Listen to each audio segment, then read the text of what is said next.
now. So, continue tayo sa ating discussion about the cradles of early civilization. Now, the last discussion, we already discussed or tackled about the Mayan civilizations. Okay?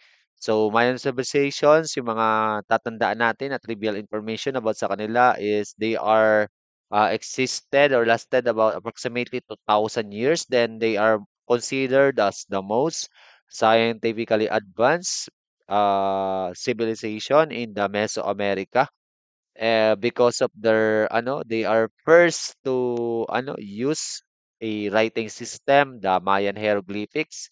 They are also famous for the two complicated calendars, the Tok-in and Ha'ab.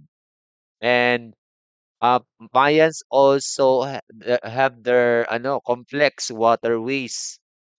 And also ano pang unique sa Mayans? Ah, yung kanilang temples ay integrated sa kanilang mga astronomical activities and mga festives and religious event. Like the temples, like the pyramid at Chichen Itza. Okay, that is one of the example of the structure during the Mayan civilization that something to do with their knowledge in astronomy. Ano? Kasi from that temple, ino-observe nila ang mga galaw ng araw. And yung kanilang mga agricultural activity ay naka-depend on that. They also have the knowledge in astronomy and they have also have a technology for growing different crops. And also they have build the elegant cities using ordinary machines and tools. Then also yung kanilang sinabi ko nila yung mga waterways. They are also believed by most of the historians that they pioneered the invention of the rubber product. Sila po yung nauna sa mga rubber products. And also yung looms for weaving, yung panghabi ng mga kanilang mga kasuotan, para mahabi. Then also glittery paint that made up of this mineral called mica. Kaya may pakintab siya effect. Okay? Then also yung kanilang number system ay very sophisticated, very unique. Ito pong mga ito, again, translation lang po yan ng ibig sabihin ng isang tuldok ay 1. Ito po yung kanilang number system based sa numeral 20. Kasi pag binilang nyo, 20 sila lahat. 1 to 19 kasama ang 0. Okay? So, now, since alam na natin yung mga trivial information about sa Mayan civilization as a cradles of early science, let's now move on to the next civilization, next two civilization in Mesoamerica. In this asynchronous lecture po, ano lang po tayo, Mesoamerica lang po yung ating i-upload. Bale yung sa Asia, tsaka sa Middle East at Africa, I plan that to face. Okay? So next, we have the Incan civilization. Okay. Ano po yung mga unique na siyensya o teknolohiya during the Incans?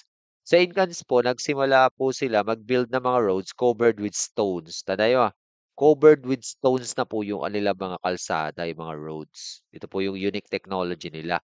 Sa kanila po na uso ang paggamit ng bato. Yung paggamit ng bato for structure, baka iba yung nasa isip nyo. Okay? So they are also constructing structures that made up from stones also that could survive or be resistant sa natural calamities like earthquake. Yun po yung unique sa mga Incans. Then also, ito po yung another sa kanila kakaiba, yung kanilang tinatawag na pang-preserve ng information. Kung sa mga Mayans, hieroglyphics, meron silang Mayan hieroglyphics. Sa mga Incas, meron silang tinatawag na kipu. Okay. Ano po itong kipu? Ito po yung kipu. Yan po yung itsura ng kipu. Ang kipu po ay system of knotted rocks to keep record. Yung mga buhol-buhol na tali. Buhol-buhol na tali baka iba yung nasa isip mo na buhol-buhol. Okay? And only expert of that kipu can 100% accurately interpret that kipu system. Okay? Ito po yung example lang kung paano i-interpret ang kipu. Baka mapasama sa ating prelim exam. Kasi kailangan din natin ma-adapt kung paano yung mga sistema ng mga unang sibilisasyon sa chapter 1. So, ang ibig sabihin ng isang buhol sa tali, 1. Ang tatlong buhol, 3. Tapos meron pa silang isang sistema ng buhol. Ganto. Ito yung tali. Tapos, iaano mo siya, ilulup mo siya. Kung ilang loop yung meron na sa tali, ha, yun yung number. For example, tatlong loop, ibig sabihin yun, 3. For example, itong information na ito. Meron siyang tatlong loop sa loob. Ibig sabihin, 3. Pag dalawa lang ay 2. Okay? Then, ito po yung kanilang arithmetic. Di ba? Ito, yung unang tali, composed of the number, digit, 1, 3, at saka 2. So, pag pinagdikit-dikit mo yung tatlong digit, ang ibig sabihin ng number na yan is 132. Plus, ito namang isa ay 4, 1, at saka 7. Ibig sabihin, 407. Ganyan po kanilang arithmetic, yung addition. Tapos ito po, wala po tayong nakikitang buhol dito sa unang dalawang level. Dito sa 0. Sa patatlo po tayo nakakita ng loop na tatlo. So, 3. So, i-add mo yung tatlo. So, 132 plus 417 plus 3 is equals to, aayusin mo rin yung tali kung ano yung nila, sagot. O ganyan po yung math sa kanila ha. Yung sagot, ilulup mo ulit yung sagot. Ibig sabihin, yung sagot niya, 552. Kailangan mo mag-loop na ibig sabihin ng pangatlong ng tali na yan ay 5, 5 at saka 2 para makuha mo yung sagot. So, ganun po yung kanilang math. Very, very mahirap Mahirap din pagka magpapasagot sa'yo sa math tapos sa pamamagitan ng tali. Okay? Hindi lang po pati numbers sakop din po yung mga letters, yung kanilang mga alphabet ng kipu. For example, yung maliit na A, ganito po yung iyong gagawin sa tali para makabuo ka ng maliit na A. Yan, okay? Ito mga tuwa, screenshot nyo na or aralin nyo kung paano ini-interpret ang kipu. Kasi baka masama natin sa exam. O for example, yung gantong itsura ng buhol, letter B na maliit. Itong gantong itsura ng buhol ay, yan Kita nyo yung itsura ng mga letters. Okay? So, I hope ay nagets nyo kung anong purpose ng itong kipu. Basta, to keep records na only experts can interpret. Expert ng kipu. Ako kasi, na-interpret ko lang siya kasi tinignan ko rin kung paano, inaral ko. Pero yung mga expert, sila po yung tumanda na dyan sa pag-interpret ng kipu. Sila po yung mas maraming alam in terms of Incan civilization, ha? Next, ano pa po yung unique sa Incal? Sila rin po yung nag-develop ng 12-month calendar sa Mesoamerica, ha? 12-month calendar. And this is how it looks, yung 12-month calendar. Then also, they have system of irrigation din. Pero yung lang, unique sa kanila versus sa Mayans. Ang Mayans kasi may waterways din, complex. Kaso nga lang, yung sa mga Incan, covered with stone, may mga dike na sila na may bato. Okay? So, mas matibay yung structure ng mga Incans. Then also, meron po silang mga sistema, para sa mga pag-grow ng mga crops. Katulad nito, very unique ito. Yung parang para yung water, yung ulan, pag pumunta dito, may store sa gitna para sa mga plants sila. Then also, sila din po yung unang-unang nakapag-build sa Mesoamerica ng suspension bridge. Ito po yung suspension bridge. Kung makikita sa mga movie like yung movie ng Wrong Turn, doon niyo po makikita yung mga suspension bridge. Ang suspension bridge, hindi po siya katulad ng mga bridge na in-engineered ngayon. Ang pagkakaiba niya, itong mga bridge po sa kasi ngayon, na nakikita nyo, may support sa ilalim. Ha? Kapag tinanggal mo yung support sa ilalim, tapos naka-support lang sa yung dalawang dulo, parang tali lang siya or ano. That is called suspension bridge. Yung pagka tumungtong ka sa gitna na gano'n. Marami nakakatakot tapos nauuga. Ano? So, hindi niya nangangailangan support sa gitna. Kadalasan nakatapat siya sa malalim na bangin or ilog, ha, yung mga suspension bridge. Pero nowadays, iilan na lang pong lugar ang mayroong suspension bridge. Yung mga lugar na ano na gusto i-conserve yung river, hindi pwedeng tayuan ng structure na may support. Ang gagamitin nila doon sa mga ecological place, suspension bridge para hindi masira yung river. Kasi masisira yung river kasi tatayuan ng haligi kapag hindi suspension bridge ang ginamit. Okay? Ano pa po yung unique sa mga incans? So, yan lang po itatandaan natin sa incans ha. Suspension bridge, 12-month calendar, tsaka yung mga stone structure, at tsaka yung kipu.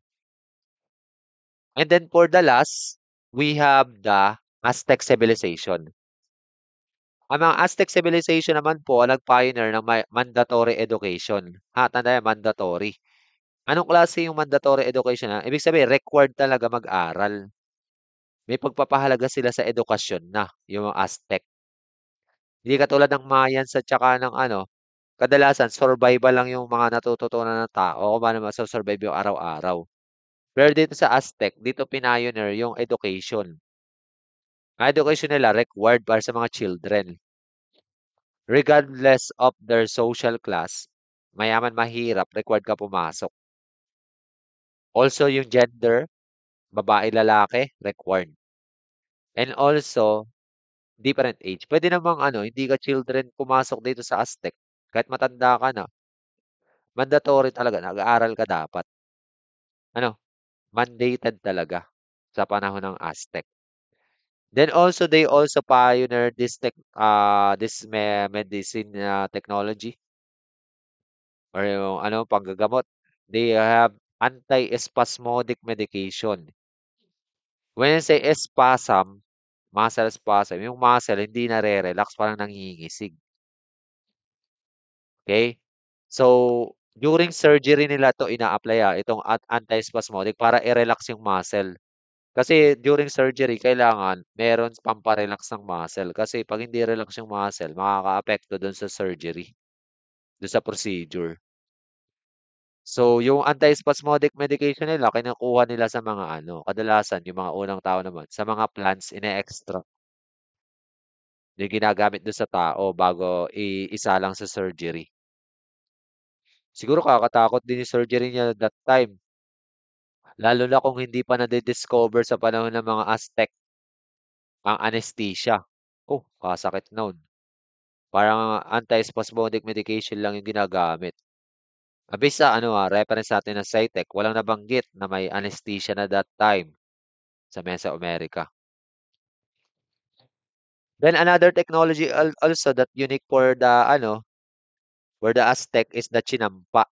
Ano yung chinampa? Ang chinampa is form of Aztec technology kung saan yung kanilang mga land ay rectangular shape na nasa gilid ng mga land na rectangular shape na yon na tinataniman nila ng mga plants nila para sa kanilang agriculture ay water. Ha, water. Leading to the invention of the other technology. This one is called canoe. Sila rin po yung pioneer ng canoe. Ang canoe po parang bangka, kaso walang katig. Ha, bangka na walang katig, ang tawag canoe.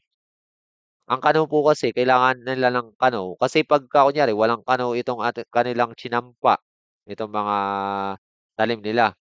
So paano nila i-harvest pag nagkabunga? Kailangan nila lumangoy. Ano, lumangoy din sa tubig. Ayun, inimbento rin nila ang ano, canoe para nga naman pag pupunta sila sa mga chinampa, madali, maalwan.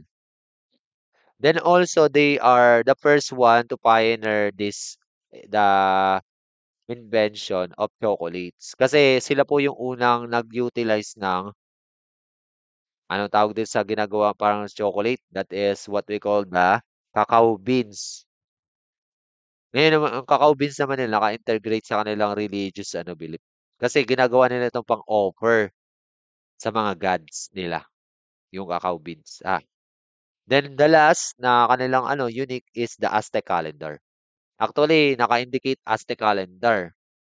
Pero in terms of calendar, mas unique po, mas mababanggit sa exam ang sa Mayans, yung kanilang two complicated calendars na nabanggit ko sa unang video. Ha? So, that's all for the for the civilization that exists on the Mesoamerica. Okay? On our next meeting sa sa face-to-face class is magpapa-quiz po tayo ng identification tungkol sa mga science of the during the civilization in the early civilization in the Mesoamerica. Okay? So you have to study all the trivial information of Mayans, Aztec, and the Incan civilization. Okay? That's all for this video. Hindi na po ako mag-iwan ng tanong for this last video para sa inyong recitation. Okay? So, God bless to our face-to-face class. Thank you.